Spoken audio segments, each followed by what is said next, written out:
Marcus Aurelius, the last of the 5 good emperors of Rome, died around 180 CE. He just finished writing his magnum opus, Meditations, his personal journal, which he'd been working on for decades, and in it he wrote, "When things don't go the way you want, instead of getting upset, ask yourself, is this expected?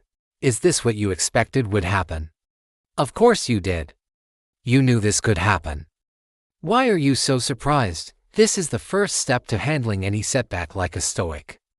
Expect the unexpected." Epicurus says that one of the chief tasks of life is to prepare for the unexpected, because life is full of surprises and we have no idea what's going to happen. But here's the thing, even if we can't control what happens to us, we can control how we respond to these events, whether we rise to the occasion and show courage, whether we get angry or bitter, whether we take responsibility or blame others, whether we persevere or quit. It's entirely up to us. The key, according to Epictetus, is to expect the unexpected. If you assume that everything that can happen will happen, then nothing will surprise you. You'll be ready. And that's half the battle. The second step to handling any setback like a Stoic. It's all in your head. When the COVID pandemic began in March of 2020, I was terrified. I had a newborn baby, a 3-year-old and a 6-month-old pregnant wife. And I was worried about what this would mean not only for my family, but for the world at large. So I sat down with my wife and I said, "Look, we're in one of two situations.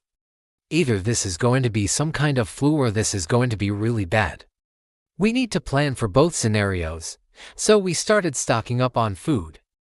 We started planning for the worst. And luckily, in our case, it ended up being the best case scenario.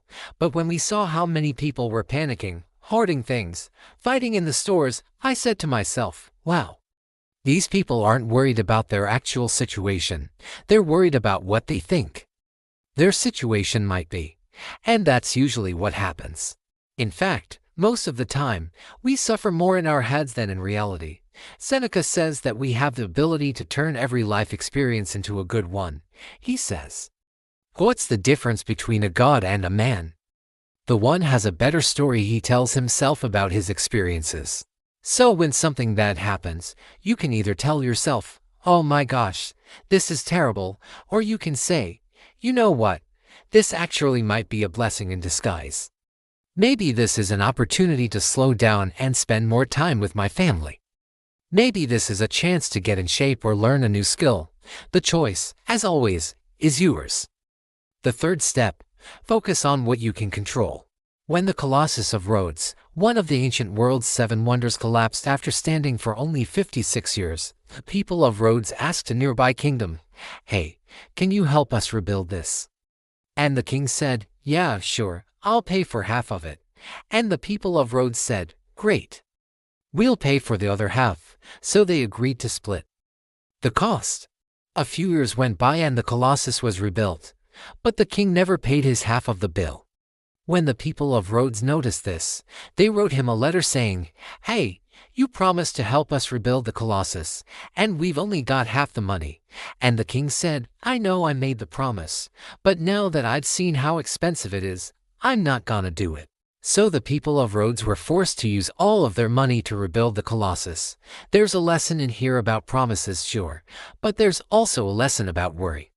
Worrying about things we can't control is a waste of time and energy. Instead, we should focus on what we can control, like our attitude, our actions, and our effort. As Epictetus says, it's not what happens to you that counts, but how you respond. So instead of worrying about the things you can't control, like the actions of other people, focus on what you can control, like your own behavior, and that's how you handle any pain, loss, or setback like a Stoic. Life guarantees pain. That's inevitable. But suffering, that's optional. The choice, as always, is yours.